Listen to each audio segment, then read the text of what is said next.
Hi hello ನಮಸ್ಕಾರ, welcome back to my channel. ಇವತ್ತು ನನ್ನ ಬರ್ಡೇ ಒಂಥರ ಈ ಬರ್ಡೇ ಡ್ರೀಮಿ ಬರ್ಡೇ ಅಂತಲೇ ಹೇಳ್ಬೋದು. ನನಗೆ ಬೇರೆಯವ್ರ ಥರ ಲಕ್ಸುರಿ ಹೋಟೆಲಲ್ಲಿ ಸೆಲೆಬ್ರೇಟ್ ಮಾಡಬೇಕು, ಅಲ್ಲಿ ಸೆಲೆಬ್ರೇಟ್ ಮಾಡಬೇಕು, ಇಲ್ಲಿ ಸೆಲೆಬ್ರೇಟ್ ಮಾಡಬೇಕು ಅನ್ನೋದಕ್ಕಿಂತ ಹೆಚ್ಚಾಗಿ ನಾವು ಅಪ್ಪ ಅಮ್ಮ ತೊಗೊಟ್ಟಿರೋ ಹೊಸ ಬಟ್ಟೆ ಹಾಕ್ಕೊಂಡು ದೇವಸ್ಥಾನಕ್ಕೆ ಹೋಗಬೇಕು, ಅವ್ರ ಜೊತೆ ಕ್ವಾಲಿಟಿ ಟೈಮ್ನ ಸ್ಪೆಂಡ್ ಮಾಡಬೇಕು. ನನ್ನ ಬರ್ಡೇ ದಿನ ಗಿಫ್ಟ್ ಕೊಡಿಸ್ತಾರೋ ಇಲ್ವೋ ಗೊತ್ತಿಲ್ಲ. ನಂಗೆ ಗಿಫ್ಟ್ ಬೇಕು ಅನ್ನೋದಕ್ಕಿಂತ ಹೆಚ್ಚಾಗಿ ಅವರು ಬ್ಯೂಟಿಫುಲ್ ಮನಸ್ಸು ತುಂಬಿ ವಿಶ್ ಮಾಡಿದ್ರೆ ಅಷ್ಟೇ ಸಾಕು ನನಗೆ. ಮೋಸ್ಟ್ಲಿ ಇದು ಫಿಲ್ಮಿ ಅಂತ ಅನಿಸ್ಬೋದು, ಇದನ್ನು ಅನುಭವಿಸಿದವ್ರಿಗೆ ಮಾತ್ರ ಗೊತ್ತು ಅದರ ಎಸೆನ್ಸ್ ಅಷ್ಟೇ. ಆ್ಯಂಡ್ ಇವತ್ತು ನಾನು ಇಷ್ಟು ಖುಷಿಯಾಗಿರೋದಕ್ಕೆ ಕಾರಣವೇ ನಮ್ಮ ಅಪ್ಪ ಅಮ್ಮ ಅಣ್ಣ. ಇವತ್ತಿನವರೆಗೂ ನಾನು ಏನೆಲ್ಲ ಮಾಡ್ತೀನಿ ಅಂತ ಅಂದ್ರೂ ಎಲ್ಲದಕ್ಕೂ ಸಪೋರ್ಟಿವ್ ಆಗಿ ನಿಂತಿರೋದೆ ನಮ್ಮ ಅಪ್ಪ ಮತ್ತು ನಮ್ಮ ಅಮ್ಮ, ನಮ್ಮ ಅಣ್ಣ. And thank you so much ನನ್ನ ಜೀವನದ 3 ಐಡಲ್ಗಳಿಗೆ.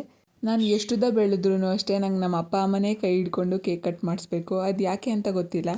ಆ್ಯಂಡ್ ನನ್ನ ಯೂಟ್ಯೂಬ್ ಜರ್ನಿ ಶುರು ಮಾಡಾದ್ಮೇಲೆ ಇದು ನನ್ನ ಫಸ್ಟ್ ಬರ್ಡೇ. ಆ್ಯಕ್ಚುಲಿ ಈ ಜರ್ನಿ ಸ್ಟಾರ್ಟ್ ಆದಮೇಲೆ ನಮ್ಮ ಹಾಸ್ಟೆಲಲ್ಲೇ ಆಗಲಿ ನಮ್ಮ ಕಾಲೇಜಲ್ಲೇ ಆಗಲಿ ಎಷ್ಟೋ ಜನ ಪರಿಚಯನೇ ಇರಲಿಲ್ಲ, ತುಂಬ ಜನ ಪರಿಚಯ ಆದರು, ಫ್ರೆಂಡ್ಸ್ ಆದರು. ಆ್ಯಂಡ್ ಈ ಸಲ ಎಲ್ಲ ವರ್ಷಕ್ಕಿಂತ ಜಾಸ್ತಿ ವಿಶಸ್ ಬಂದಿದೆ ನನಗೆ. Thank you so much. ನಿಮ್ಮ ಬ್ಯುಸಿ ಟೈಮಲ್ಲಿ ನನಗೂ ಟೈಮ್ ಕೊಟ್ಟು ವಿಶ್ ಮಾಡಿದ್ದಕ್ಕೆ thank you so much. Miss my next video. Jai ಮೋದಕ್ವಾಲ.